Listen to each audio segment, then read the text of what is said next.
कहते हैं शोहरत और कामयाबी की बुलंदी पर पहुंचने से ज्यादा उसे बरकरार रखना चुनौतीपूर्ण होता है। राजनीति में बीजेपी इसका सबसे सटीक उदाहरण है। 2014 में मिली ऐतिहासिक जीत 2019 में और प्रचंड हो गई। संकट के दौर में ब्रांड मोदी की विश्वसनीयता और बढ़ी। बीजेपी ने नगर निगम का चुनाव भी इतनी शिद्दत से लड़ा कि बाकी तमाम दल भगवा पिच पर आकर खेलने को मजबूर हो गए। बीजेपी लगातार उन प्रदेशों में, उन जगहों पर अपनी पैठ बढ़ाती जा रही है जहां बीजेपी का नाम लेने वाला भी कोई नहीं था।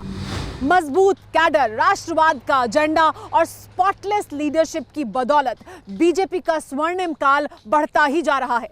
टेली सीरीज के इस एपिसोड में देखिए उड़ान, अनप्रेसिडेंटेड विनर।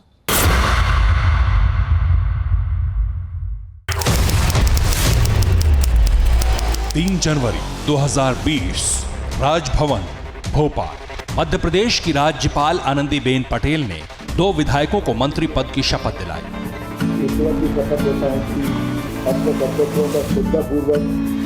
गोविंद सिंह राजपूत और तुलसीराम सिलावट। ये शिवराज सरकार का तीसरा कैबिनेट विस्तार था और जिन 2 विधायकों ने शपथ ली थी वो पुराने कांग्रेसी और ज्योतिरादित्य सिंधिया के समर्थक थे। शपथ ग्रहण भोपाल में था, लेकिन इसकी गूंज कोलकाता में भी सुनाई दी। बीजेपी ने संकेत दे दिया कि वो विपक्षी खेमे से आए बागियों को पूरा सम्मान देगी। सियासत की बिसात पर बीजेपी की ये चाल कामयाब रही। विधानसभा चुनाव से पहले ममता बनर्जी की तृणमूल कांग्रेस से कई नेता बीजेपी में शामिल हो गए। बैटल ऑफ बंगाल से ऐन पहले ममता पर बीजेपी की मनोवैज्ञानिक बढ़त है। ये बिहार विधानसभा चुनाव के नतीजे बताते हैं कि पहले दौर के मतदान तक बीजेपी जेडीयू गठबंधन की विदाई तय थी। तेजस्वी की ताजपोशी तय थी, लेकिन दूसरे चरण की वोटिंग से पहले नरेंद्र मोदी ने एनडीए का सारा चुनावी अभियान अपने हाथ में ले लिया। अब बिहार में अंधेरा छटेगा, उजाला होके रहेगा, ऐसा दिवाली से आरंभ होने वाला। पीएम मोदी ने बिहार की जनता के सामने तेजस्वी और तेज प्रताप को जंगल राज का युवराज कहा था। अपनी शैली में लालू राज के नुकसान बताए। मैं बिहार के लोगों को सावधान कर रहा हूं।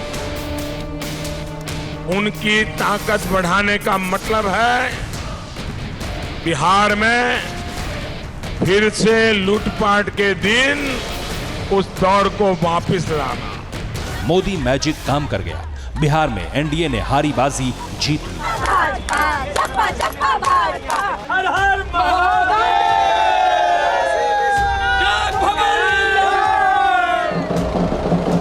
बिहार के बाद बीजेपी का अगला टारगेट बंगाल है, लेकिन साल के सबसे बड़े सियासी मुकाबले से पहले बीजेपी के हिस्से में 2 बड़ी कामयाबियां और आई, हैदराबाद और जम्मू कश्मीर।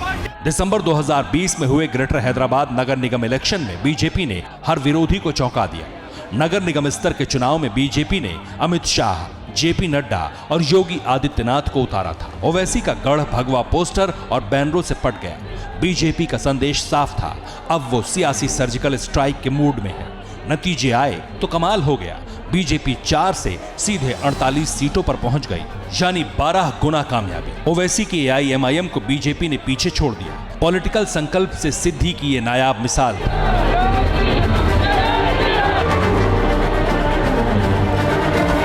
कुछ ही दिन बाद जम्मू कश्मीर से भी बीजेपी के लिए बड़ी खुशखबरी आई। आर्टिकल 370 की बेड़ियों से आजाद होने के बाद जम्मू कश्मीर में पहली बार जिला विकास परिषद के चुनाव हुए। बीजेपी का मुकाबला नेशनल कॉन्फ्रेंस, पीडीपी सहित 7 दलों के गुपकार गठबंधन से था।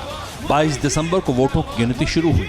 नतीजों ने बता दिया, अब मोदी सरकार ने कश्मीर की फिजा बदल दी है। अलगाववादी सियासत का हब माने जाने वाले कश्मीर में पहली बार बीजेपी ने सीटें जीती। ये भारत की जीत है, भारतीय लोकतंत्र की जीत है। सारे जम्मू संभाग में भारतीय जनता पार्टी ने क्लीन स्वीप किया है, वही कश्मीर में भी कमल का फूल खिला। जम्मू की 140 में से बीजेपी ने 72 सीटें जीती, जबकि गुपकार गठबंधन को 26 सीटें मिली। कश्मीर की 140 सीटों पर गुपकार गठबंधन को 84 और बीजेपी को 3 सीटें मिली। बीजेपी 75 सीटों के साथ सिंगल लार्जेस्ट पार्टी बनी। मोदी और शाह की जोड़ी ने 365 दिन एक्टिव रहने वाली पार्टी में इतनी ऊर्जा भर दी है कि अब छोटे से छोटे चुनाव को भी बीजेपी लोकसभा चुनाव जितनी गंभीरता से लड़ती है। आज के दौर में बीजेपी से कठिन चुनावी प्रतिद्वंदी हिंदुस्तान में नहीं है। जिस बंगाल में बीजेपी के सिर्फ 2 सांसद थे, आज वहां 18 है। वोट प्रतिशत 40 के पार जा पहुंचा है। ममता बनर्जी आज बीजेपी को रोकने के लिए सियासी जानी दुश्मन लेफ्ट से मदद लेने को तैयार है। ममता के संतरी से लेकर मंत्री तक बीजेपी का दामन थाम रहे हैं। जिस दौर में सबकी पॉलिटिकल पतंग गोते खा रही है, वहां ये केसरिया पतंग उन्मुक्त उड़ान भर रही है। न्यूज़ टॉप 9 रोज सुबह 7 बजे और शाम 7 बजे सिर्फ TV9 भारतवर्ष पर।